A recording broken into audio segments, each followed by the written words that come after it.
Dear learners, this is Nusrat Zahan, Faculty of Open School, Bangladesh Open University. I warmly welcome you all to today's program. Our today's program has been specially designed for the students of OSBBA program. Today we will be discussing conditional sentences. Students will find it at Unit 3, Lesson 3.2, General English book of our OSBBA program.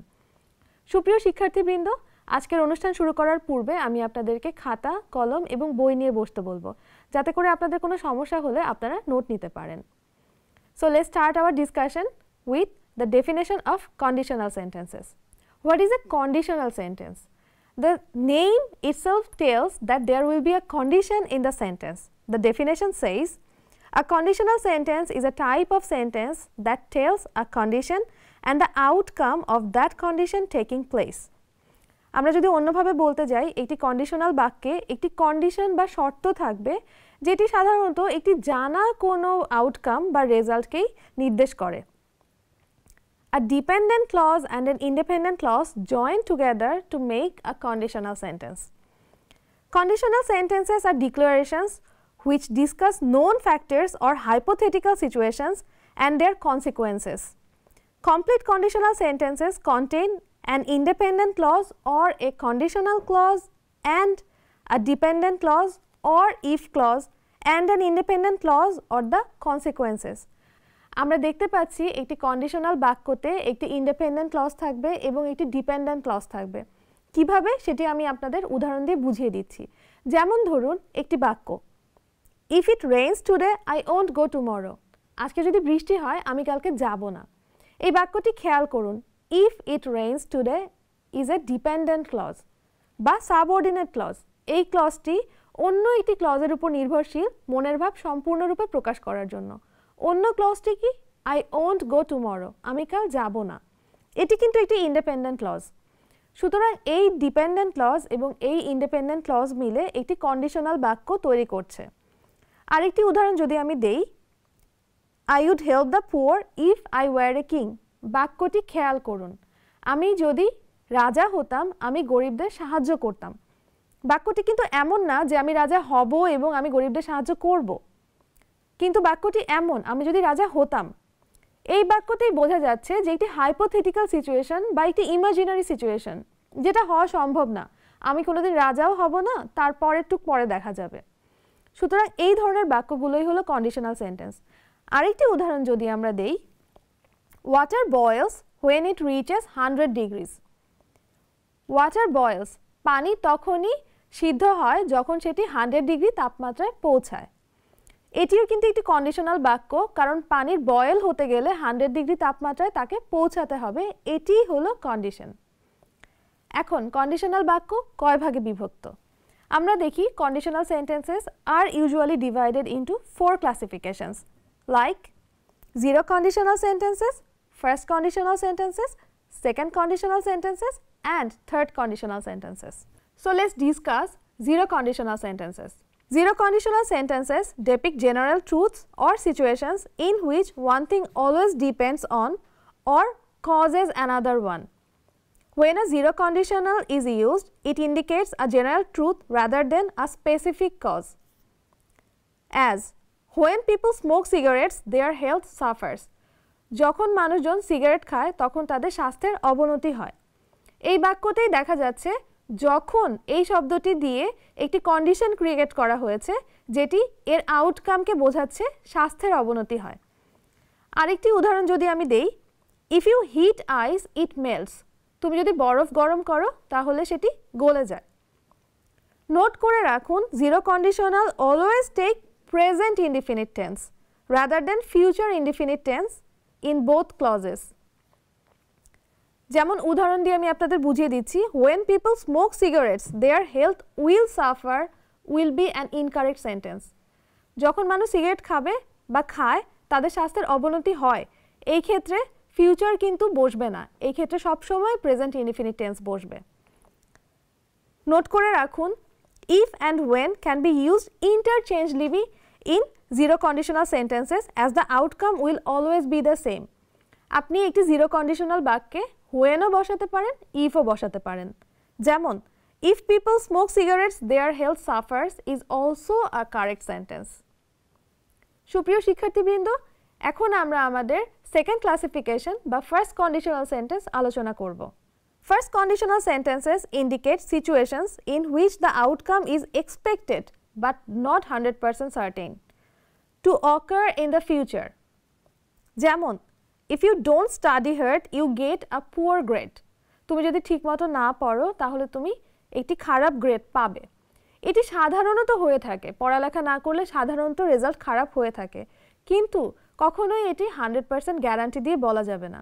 আরেকটি উদাহরণ যদি আমি দেই, if you come I will go, এই if you come এর উপর নির্ভর করছে I will go, তুমি যদি আসো এই ডিপেন্ডেন্ট ক্লজ নির্ভর করে আমি যাব এটির উপর পূর্ণাঙ্গ মনের বাক্য হিসেবে প্রকাশ পেতে বা ফার্স্ট কন্ডিশনাল সেন্টেন্স হিসেবে আত্মপ্রকাশ করতে। নোট করে রাখুন, present indefinite tense is used in the subordinate clause and future indefinite tense is used in the principal clause or independent clause, which means the clause that indicates the expected or probable outcome.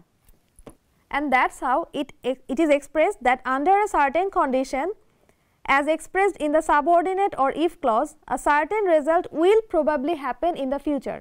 যেমন তুমি যদি আসো আমি তাহলে যাব বা আমি যাব, এটি একটি প্রবাবল বা এই ঘটনাটি ঘটতে পারে, এটি ঘটার অনেক সম্ভাবনা রয়েছে, কিন্তু এটি 100% সার্টেন কোনো ঘটনা না।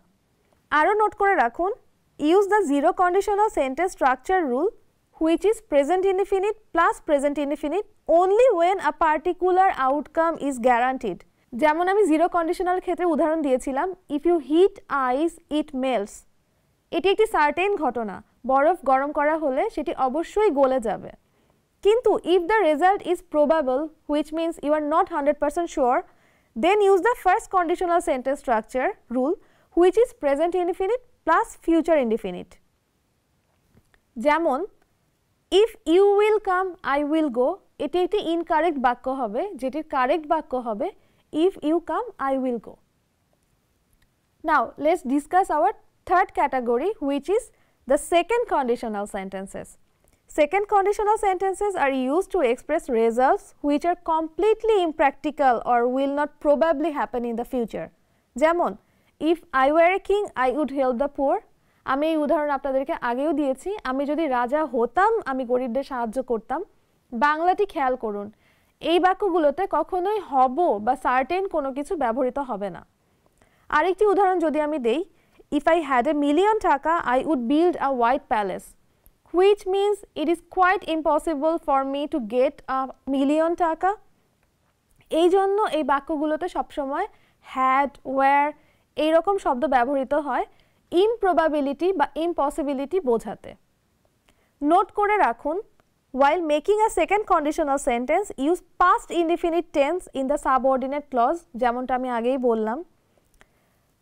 যেমন ইনকারেক্ট বাক্য হবে যদি আমি লিখি if I have a million টাকা I would build a white palace, আমার যদি মিলিয়ন টাকা হয়, কিন্তু এটি যেহেতু ইমপ্রবাবল একটি বাক্য, সঠিক বাক্যটি হবে if I had a million টাকা I would build a white palace.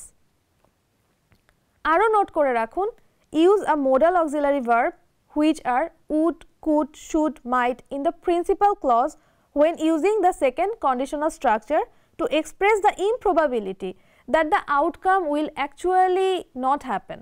Incorrect বাক্য হবে যদি আমি বলি if I were a king I will help the poor, যেমনটা আমি আগেও বলেছি, এবং এটি কারেক্ট বাক্যটি আপনাদের এতক্ষণে জানা হয়ে গিয়েছে, if I were a king I would help the poor. সুপ্রিয় শিক্ষার্থীবৃন্দ, আমরা এখন আমাদের সর্বশেষ kind of conditional sentence which is the third conditional sentence আলোচনা করব। Third conditional sentences refer to explain that present circumstances would be different if something different had happened in the past.